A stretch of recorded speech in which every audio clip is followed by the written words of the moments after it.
En direct pour ce point de presse, une fois de plus, du Centre intégré de santé et de services sociaux, point de presse qui débute dans les prochaines minutes. Quelques détails qui ont été exposés aujourd'hui par le ministre de la Santé. Bon, on savait déjà que l'Abitibi-Témiscamingue, elle, passait en zone verte à partir de la semaine prochaine, ce que ça représente quelques allègements, entre autres au niveau des sports, des rassemblements à la maison, 10 personnes dans une maison ou 3 foyers. C'est entre autres une des nouveautés pour cette zone verte-là. Ça reviendra dans le point de presse assurément aujourd'hui.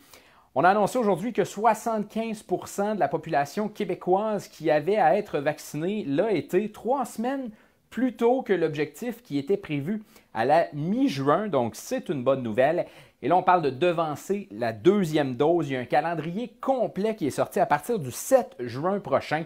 Les 80 ans et plus, le 7 juin, pourront devancer leur deuxième dose. Et lorsqu'ils vont changer leur rendez-vous dans Clic Santé, ça va annuler automatiquement le premier rendez-vous qui avait été donné pour cette fameuse deuxième dose. Je vous le donne en rafale avant que le point de presse commence, ce calendrier-là. 7 juin, c'est 80 ans et plus. 8, 75 et plus. 9, 70 et plus. Le 10, 65 et plus. Le 11, 60 et plus.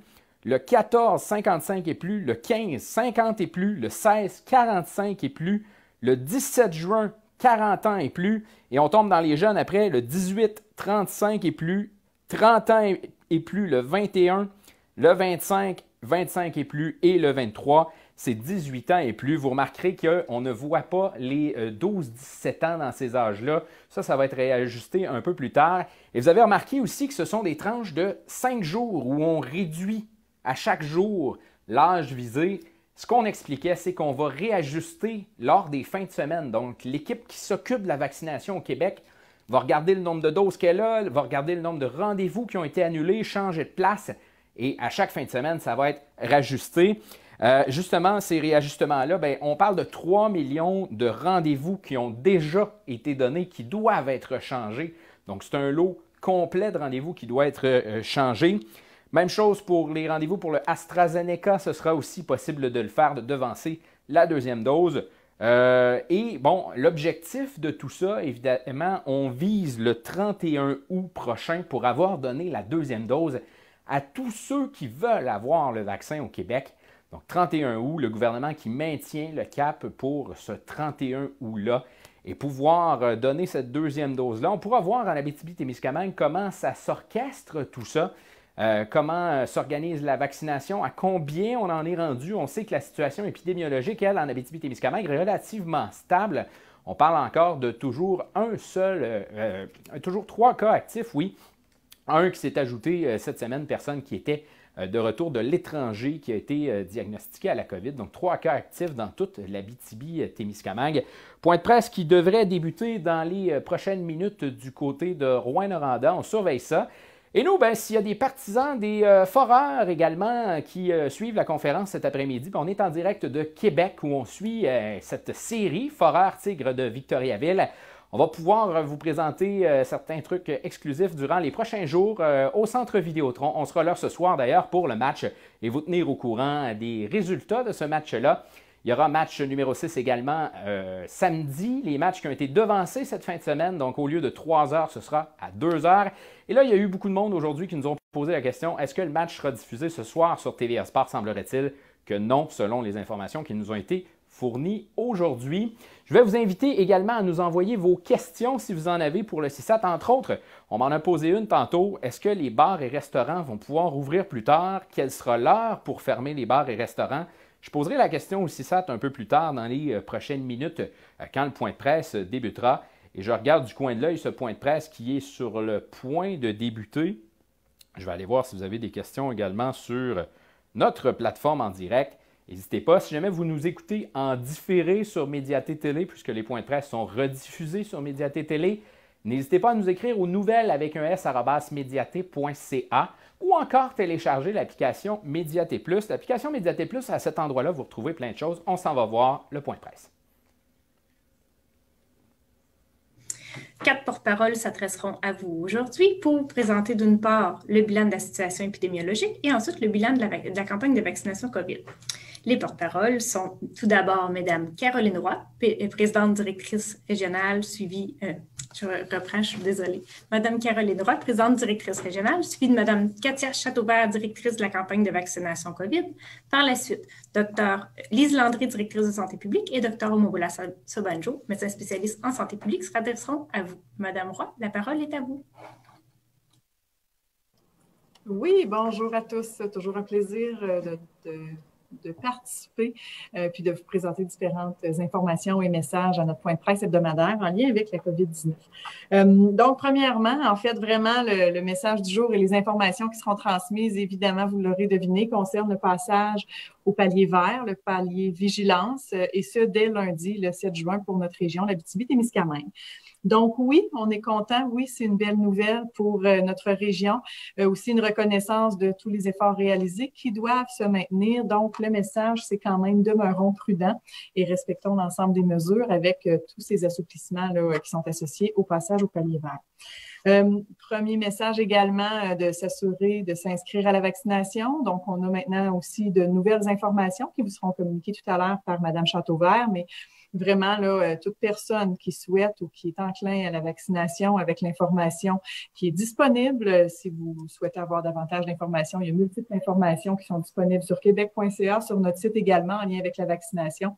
Mais on invite les personnes à faire le geste de s'inscrire et à se faire vacciner, non pas seulement une dose, mais 2 doses, et ce, pendant la période estivale. C'est ce qui nous ramène là, ou nous rapproche d'une normalité dans les prochains mois. Sinon, je vais faire un peu un résumé des différentes mesures d'assouplissement qui vont s'appliquer dès lundi, le 7 juin, avec le passage au palier vert, donc les changements de l'actuel à ce qui sera permis maintenant à partir de lundi prochain. Pour les rassemblements intérieurs et extérieurs, donc vraiment les rassemblements dans les maisons, sur les patios, sur le terrain, qu'on soit au camping, qu'on soit dans un parc ou autrement, maintenant, c'est 10 personnes maximum d'adresses différentes ou tous les occupants de 3 familles. Donc, à partir du moment où, par exemple, il y a 3 familles qui se réunissent, même s'il y a plus de 10 personnes qui sont regroupées, ce sera maintenant là, possible et autorisé à partir de lundi prochain, tout ça dans le respect évidemment des mesures de distanciation et port du masque si la distanciation n'est pas possible. Donc, intérieur et extérieur, 10 personnes ou 3 familles. Ensuite, pour les bars, les restaurants, c'est la même logique qui s'applique. Donc, toujours le 10 personnes ou occupants de 3 résidents, que ce soit les restaurants, les bars, c'est cette même mesure qui s'applique à partir de lundi toujours. Les activités de nature événementielle ou sociale dans une salle louée ou dans un lieu public. Donc, à l'extérieur, c'est 50 personnes, toujours avec la distanciation. Donc, les activités organisées, je le dirais comme ça, et non pas les activités privées. Puis, à l'intérieur, 25 personnes, toujours avec distanciation et masque. Pour sport et loisirs, à l'extérieur, maintenant, c'est un maximum de 50 personnes avec des contacts brefs. Puis, à l'intérieur, un maximum de 25 personnes avec des contacts brefs. Donc là, également, on a une bonification là, au niveau des mesures appliquées. Pour les salles de spectacle, cinéma, les lieux de culte, 250 personnes. Les mariages, 50 personnes. Les événements publics extérieurs de grande envergure, c'est le 2500 personnes là, qui s'appliquent toujours avec différentes mesures particulières qui seront évolutives aussi dans le courant de la période d'été. Et je tiens à le rappeler également pour le télétravail. Donc, le télétravail est toujours recommandé. En fait, on le sait bien, là, les modalités au sein des entreprises, des organisations se sont adaptées à la pandémie, se sont adaptés également à la capacité de maintenir les activités en télétravail. Donc, on encourage le maintien du télétravail pour toute la période estivale et ce jusqu'à la normalité, là, fort probablement qui sera repris ou qui sera tout près d'être reprise à la fin de la période estivale. Donc, on maintient le télétravail qui est recommandé. Puis, à venir, donc pour les prochaines semaines, on pourra vous en informer. Il y aura aussi des mesures d'assouplissement en ce qui concerne les différents milieux de vie. Donc, que ce soit les visites ou les sorties en lien avec les CHSLD, les résidences privées pour aînés, les autres milieux de vie pour d'autres types de clientèle, tout sera diffusé, puis on va vous donner l'information dans les prochaines semaines. Évidemment, si vous voulez plus de détails, tout ça se retrouve sur québec.ca, que ce soit en allant directement sur le palier vert ou en allant sur les mesures d'assouplissement avec le calendrier d'assouplissement qui est disponible à l'adresse également. Je vous remercie. Je vais être disponible pour les questions s'il y en a. Merci beaucoup, Madame Châteauvert. Je vous invite à poursuivre. Bonjour tout le monde, ça me fait plaisir d'être avec vous aujourd'hui pour faire un topo de vaccination. Donc, présentement, les personnes âgées de 12 ans et plus peuvent prendre rendez-vous pour la vaccination dans les divers Témiscamingue. Nous avons aussi, depuis la fin de semaine dernière, des ouvertures de vaccination sans rendez-vous pour les premières doses uniquement. Les plages sont disponibles selon les journées dans chacun des sites de vaccination. Ceux-ci sont publiés une fois par semaine sur notre site Internet et sur la page Facebook. Donc, un communiqué avait été aussi acheminé aux médias là, à cet effet-là. Donc, nous allons mettre à jour à chaque semaine les plages de 100 rendez-vous pour les premières doses. La vaccination pour les 12-17 ans est en cours de planification avec l'ensemble des centres de services scolaires et la commission scolaire Western Québec. Ça va très bien à ce niveau-là. La vaccination va se dérouler dans les sites de vaccination du 7 au 16 juin prochain, dans les périodes scolaires. Les jeunes vont venir en bulle de classe dans les sites de vaccination, selon s'ils désirent recevoir la vaccination. Je tiens à préciser que les jeunes doivent avoir 12 ans pour le moment de la vaccination. Si jamais ces élèves-là n'ont pas 12 ans au moment où la vaccination se passe dans leur classe, ils vont pouvoir s'inscrire au courant de la période estivale quand ils auront 12 ans et pourront se faire vacciner dans les sites là, accompagnés de leurs parents. Au niveau des formulaires de consentement, les formulaires de consentement pour les élèves de 12-13 ans ont été acheminés là, via les centres de services scolaires et nous sommes allés recevoir là, pour faire la vérification, pour s'assurer que tout va être correct pour le moment où l'enfant va venir se faire vacciner. Il est important de préciser que lors de la vaccination, les jeunes devront avoir en main leur carte d'assurance maladie afin de faciliter la vaccination et l'inscription au site de vaccination. Donc, une autre petite information au niveau des codes QR. On a beaucoup de questionnements par rapport aux codes QR, les preuves vaccinales électroniques. Donc, je reprécise qu'au courant du mois de juin, un portail provincial va être accessible à la population. Ceux-ci vont pouvoir eux-mêmes aller s'imprimer la preuve électronique et y avoir accès et même faire des modifications pour certaines informations qui pourraient être à modifier. Exemple, le numéro de téléphone, le courriel. Donc, soyez patients, c'est une application qui va être disponible prochainement. Aujourd'hui, il y a eu une annonce tout à l'heure du ministre concernant les deuxièmes doses qui pourront être devancées. Il y a un calendrier là, que nous publierons sur notre site Internet et sur la page Facebook. Donc, à compter de lundi prochain, le 7 juin, par catégorie d'âge. Donc, le 7 juin, ce sera les 80 ans et plus. Et à chaque jour, du lundi au vendredi, on va descendre de 5 ans. Donc, le mardi, le 8, 75 ans, mercredi, le 9, 70, ainsi de suite, pour arriver au 23 juin où les 18 ans et plus vont pouvoir devancer leur deuxième dose. Les gens vont pouvoir le faire eux-mêmes en allant sur Clic Santé avec certaines informations qu'ils auront besoin, c'est-à-dire leur nom, la date de naissance, leur numéro de téléphone ou le numéro de leur coupon de deuxième dose. Ils vont pouvoir aussi le faire en appelant à la ligne téléphonique pour pouvoir avoir accès à devancer la deuxième dose. Il est à préciser qu'il aura un délai minimal de 8 semaines entre les deux doses. Donc, les deux choses à considérer, le groupe d'âge selon les journées qui vont être établies et le 8 semaines entre les deux doses. Je tiens à préciser que les gens vont avoir la possibilité, vont pouvoir connaître le type de vaccin pour la deuxième dose qui va faciliter, dans le fond, la prise de rendez-vous à ce moment-là. Et systématiquement, quand les gens vont aller sur le site de Clic Santé et qu'ils vont avoir, exemple, une première dose de Pfizer, quand ils vont vouloir modifier les disponibilités qui vont leur apparaître pour choisir, ça va être uniquement ceux qui vont être à 8 semaines et qui vont être du vaccin Pfizer. Donc, à venir à compter de lundi prochain, donc avant lundi, ça ne donne rien d'appeler à la centrale téléphonique car nous ne pouvons pas devancer les deuxièmes doses. Je tiens aussi à remercier nos entreprises qui participent et qui collaborent à la vaccination, entre autres nos centres de services scolaires de l'ensemble de l'Abitibi-Témiscamingue et la commission scolaire Western Québec, ainsi que la fonderie On, la mine Agnico Eagle, la mine Eldorado Gold, la mine canadienne Malartic, l'entreprise Location Amos, la mine Emma Québec, Casa-Berardi, entreprise Parmalat et l'Université du Québec en Abitibi-Témiscamingue. Je poursuivrai maintenant avec la livraison de vaccins que nous avons eu en confirmation, dans le fond, cette semaine. Nous recevons de plus que ce qui était annoncé la semaine dernière, 1500 doses de Moderna qui va arriver d'ici la fin de la semaine. Donc, ça ferait le tour des informations. Ça me fait plaisir de répondre à vos questions à la fin. Merci beaucoup, Dr. Landry. Je vous invite à poursuivre. Oui, bon après-midi tout le monde. Dans un premier temps, je vais vous présenter le bilan de la vaccination. Nous avons atteint aujourd'hui le cap de 100 000 doses administrées, dont environ 8 000 pour une deuxième dose, ce qui porte à 61,6 pour la proportion de l'Abitibi-Témiscamingue pour la première dose, alors qu'au Québec, on est à 62,7, donc on se rattrape facilement.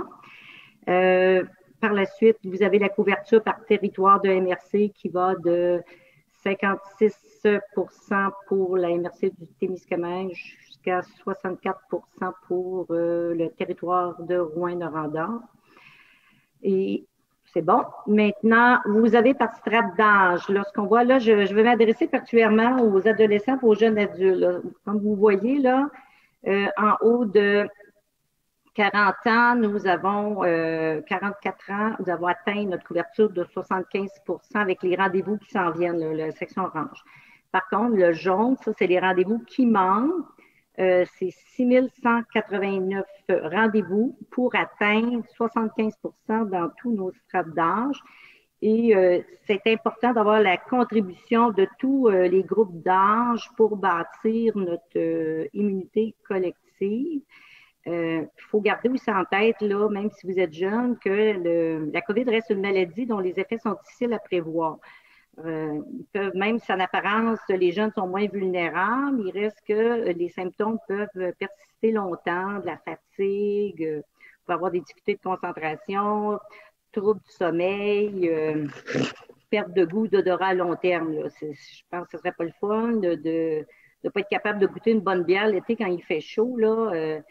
Je pense qu'on ne jouerait pas la roulette russe. Pourquoi on prendrait la chance de contracter la maladie? Alors, le meilleur moyen de se protéger, là, c'est vraiment de recevoir les 2 doses de vaccin. Puis je vous invite à prendre rendez-vous sur Clic Santé. Il y a beaucoup de plages disponibles. Puis comme vous savez, ça contribue aussi à protéger vos proches, les personnes de votre entourage, qui sont les plus vulnérables, vos grands-parents, etc. C'est sûr... c'est important également de continuer, on l'a déjà mentionné, à appliquer les mesures d'hygiène préventive jusqu'à ce que tout le monde ait reçu là, ces 2 doses de vaccin.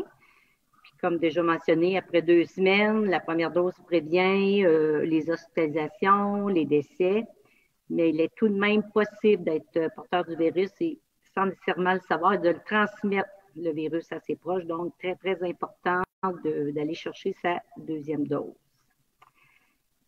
Concernant maintenant, on a eu beaucoup de questions concernant les balles de finissant. Je sais que le Dr. Rida aurait précisé à son point de presse, au point de presse de tout à l'heure qu'il était à revoir, il était prêt à revoir les consignes.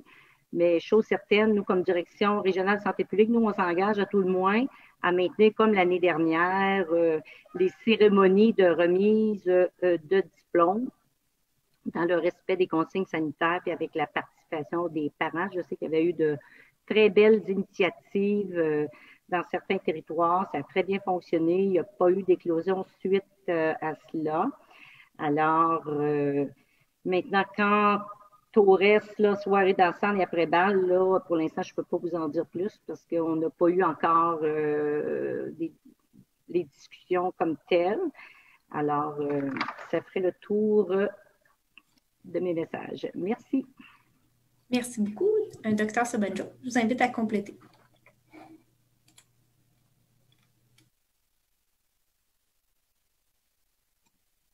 Bonjour. J'ai un problème avec la vidéo, mais est-ce que vous m'entendez? Oui, on vous entend. Je vérifie à l'instant. Je ne peux pas expliquer. Je vous propose de débuter comme ça. Oui, tout à fait. Donc, ça va être court pour moi parce que, comme vous avez pu constater dans les données des derniers jours, Nous sommes à 200 cas confirmés pour la troisième vague, dont 3 cas actifs. Donc, pour la région, nous avons toujours 3 cas actifs. Et dans les derniers 7 jours, c'est 2 cas qui se sont ajoutés. Nous n'avons aucune hospitalisation ni d'éclosion en cours. Nous sommes contents également de voir une baisse à travers la province. La diminution de transmission dans plusieurs régions est une bonne chose, mais il faut se rappeler que la transmission demeure quand même. Et avec les assouplissements des mesures en cours actuellement, ce qui arrive, c'est que nous avons plus d'occasions d'avoir plus de contacts. Le variant, le virus qui circule actuellement, c'est un variant qui est plus contagieux. Nous avons plusieurs, d'ailleurs, de variants qui circulent dans plusieurs régions et dans d'autres provinces. Donc, à chaque fois qu'il y a une personne détectée ou confirmée positive au coronavirus, le risque que la personne pour le propager est plus élevé, surtout si c'est quelqu'un qui n'est pas vacciné. C'est pour ça que bien qu'il y aura des assouplissements et on aura plus d'occasions de pouvoir avoir des rassemblements, la prudence est toujours de mise. On doit toujours garder les habitudes qu'on a acquises pendant les derniers mois et on doit toujours saisir toute occasion d'encourager les autres autour de nous d'aller se faire vacciner parce que tant que la population n'a pas eu un taux de protection donné par la vaccination qui est assez, nous aurons peu la possibilité de pouvoir mettre la pandémie derrière nous. Donc, les frontières avec l'Ontario demeurent fermées jusqu'au 16 juin. Donc, on peut voyager à travers notre province, mais ce n'est toujours pas permis d'aller en Ontario, sauf pour des activités essentielles. Merci beaucoup. Merci beaucoup. Nous en sommes à la période de questions. Et on a une première question de M. Munger de Médiaté. Oui, en fait, évidemment, je veux revenir sur les balles de finissants. Il y a de très nombreux finissants. Il y a des parents, des profs qui ont un peu décrié la situation. Quelle est la différence entre un spectacle dans une salle ou un festival qui sont permis avec des nombres de personnes assez élevés et un bal de finissants qui n'est pas autorisé en ce moment? Docteur Sabanjo? Oh, Docteur Landry.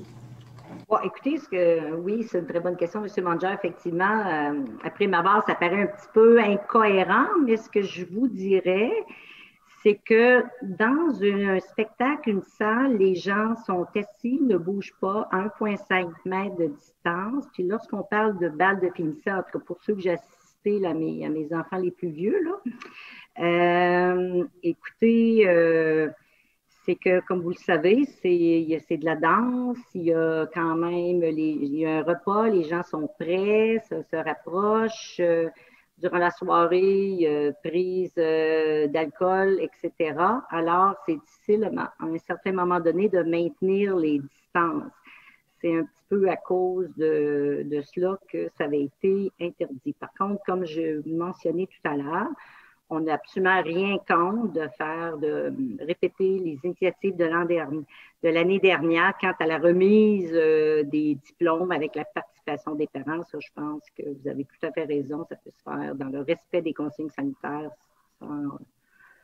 sans conséquences négatives. Une prochaine question de Mme Annie-Claude Luneau, Radio-Canada. Oui, bonjour à tous. On va tomber donc en zone verte lundi. J'ai l'impression qu'on sert un peu de modèle éventuellement. Il manque pas mal d'informations, même sur le site web. J'espérais que vous auriez peut-être quelques réponses pour moi, notamment sur les écoles. Est-ce qu'il y a des changements dans les écoles? Parce que c'est juste écrit qu'elles vont être ouvertes. Donc, est-ce que c'est encore les mêmes règles pour le port du masque? Même chose pour les commerces. C'est juste écrit qu'ils sont ouverts. Est-ce que les limites de clients demeurent les mêmes? Parce qu'on sait que c'était une demande des plus petits commerces de pouvoir augmenter le nombre de clients à l'intérieur. Et puis, pour les bars et restaurants, il n'y a pas non plus de mention à savoir si la vente d'alcool et de nourriture doit être limitée à une heure précise, comme c'était le cas dans les autres paliers.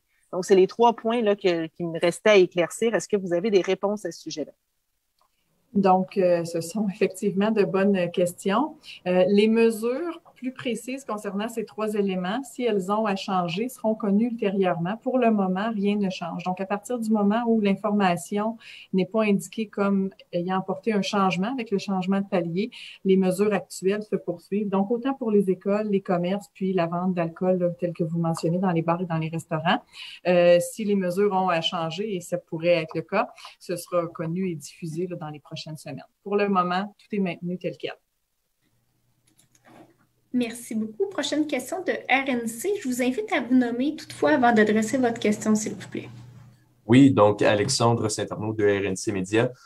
Première question pour vous. Bon, Québec qui a mentionné tout à l'heure qu'ils avaient réussi à administrer à 75% de la population adulte la première dose et environ 48% de la population âgée entre 12 et 17 ans.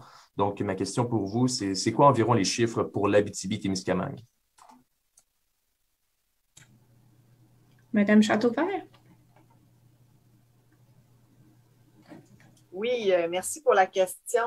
Dans le fond, à mon souvenir, là, puis là, je n'ai pas le devant moi, mais on était à 78% pour, dans le fond, l'Abitibi-Témiscamingue pour les personnes incluant les 12-17 ans. Donc, je pourrais vous chercher les réponses exactes et les transmettre là, via Sarah. Merci beaucoup. Prochaine question de M. Charles Laferrière. Oui, je ferai du suivi un peu sur la question d'Annie-Claude. Une des spécifications, moi aussi, qui me restait à départager, c'était les cinémas. Dans les zones jaunes, c'est marqué que le masque est obligatoire, mais c'était retiré quand on va sur la zone palier vert. Est-ce que les gens n'ont plus besoin de porter le masque lorsqu'ils vont au cinéma ou c'est considéré comme un commerce? En fait, actuellement, les ajustements seront faits également là, sur le site québec.ca. Il y a quelques éléments comme ça qui n'ont pas été modifiés en lien avec l'ancien palier vert. Fait que selon l'endroit où on va chercher l'information, pour le moment, là, il peut y avoir une incohérence entre l'information que vous y retrouvez. Vraiment, l'information juste, c'est celle lorsque vous allez sur le palier vert, l'information qui s'y retrouve, ou le plan d'assouplissement de mesures du gouvernement qui a été publié très récemment. Si l'information ne s'y trouve pas concernant le palier vert directement à ces endroits-là, c'est qu'il y a un maintien des mesures telles qu'elles sont actuellement en palier jaune. Puis, tout ça va être bonifié vraiment dans les prochains jours là, pour préciser les éléments en vigueur. Donc, pour les écoles, en lien avec les masques notamment ou le port du masque dans d'autres lieux, c'est maintenu tel que c'était. Monsieur Munger.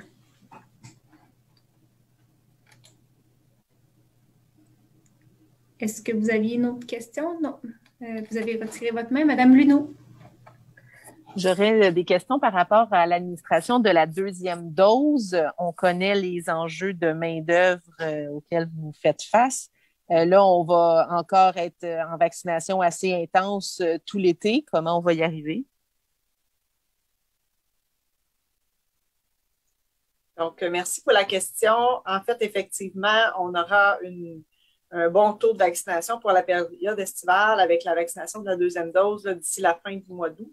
Mais nous avons fait, dans le fond, l'analyse de notre main-d'œuvre et nous serons en mesure de répondre à l'ensemble de la vaccination dans chacun de nos sites.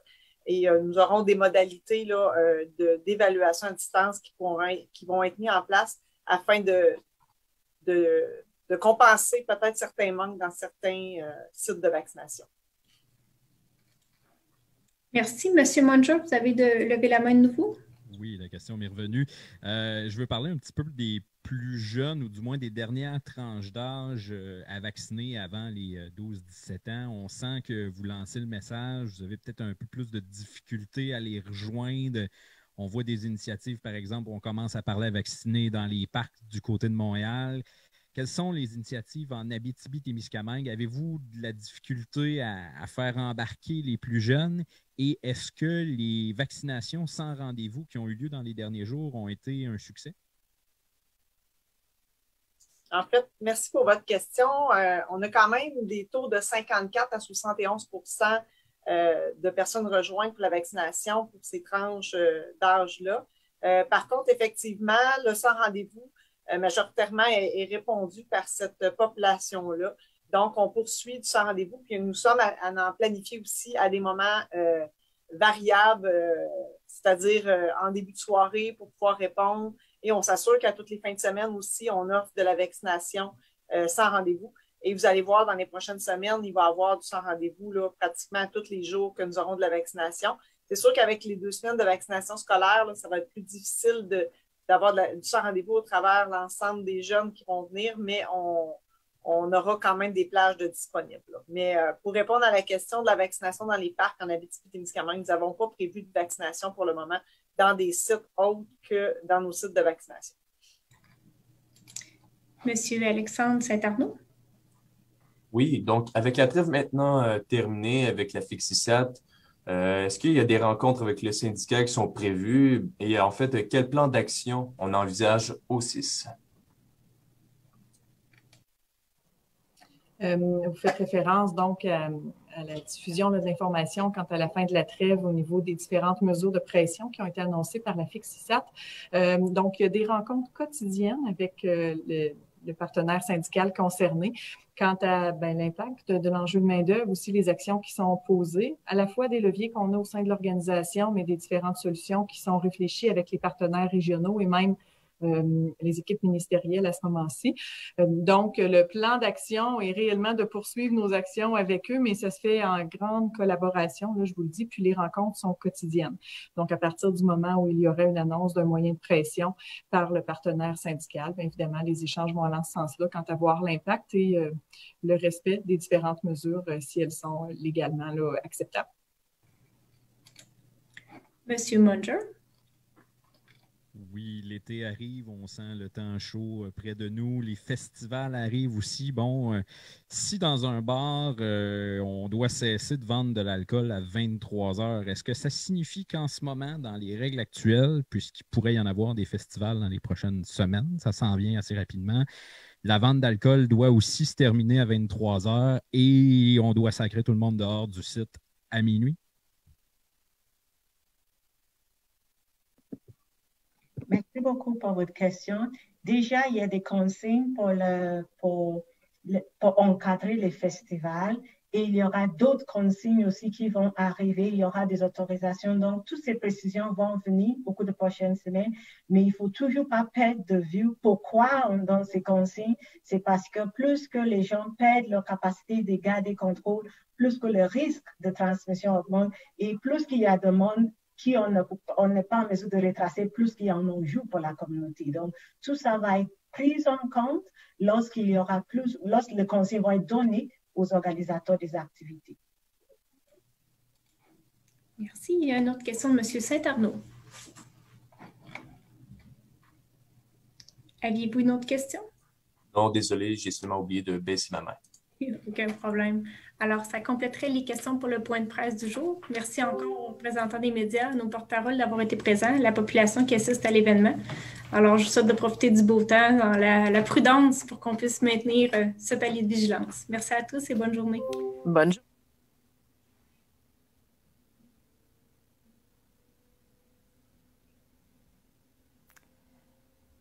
Alors voilà, c'est ce qui fait le tour de ce point de presse pour cette semaine au niveau du CISAT. On sent qu'il y a encore plusieurs éléments à venir dans les prochains jours, prochaines semaines. On l'a senti au niveau de la réponse pour ce qui est des bars, restaurants. Est-ce qu'on doit continuer de cesser de vendre de l'alcool à 23 heures? Est-ce qu'on doit fermer à minuit? On nous dit probablement toujours oui. Par contre, ce sont des trucs qui ne sont pas précisés actuellement sur le québec.ca où se retrouvent les consignes de zone verte. C'est donc des trucs qui seront précisés probablement dans les prochains jours, prochaines semaines. Il faut quand même savoir que la zone verte, ça débute lundi en Abitibi-Témiscamingue. Donc, on tentera d'avoir ces réponses-là dans les prochains jours pour en donner, puisqu'il y a plusieurs commerçants et des organisateurs également de festivals qui se posent la question en ce moment. Donc, on tentera d'avoir ces réponses-là dans les prochains jours. Et on vous reviendra. Et on vous invite également à suivre notre couverture spéciale tout au long de la fin de semaine et dès ce soir, des foreurs qui sont en finale de la Coupe du Président et on est en direct de Québec pour suivre cela. Alors, on vous invite à suivre tout ça au cours des prochains jours sur nos réseaux sociaux, oui, et sur notre site web de Mediaté.ca ainsi que notre application, l'application Mediaté Plus que vous pouvez déjà télécharger sur vos appareils mobiles. Là-dessus, mesdames, messieurs, je vous souhaite une excellente fin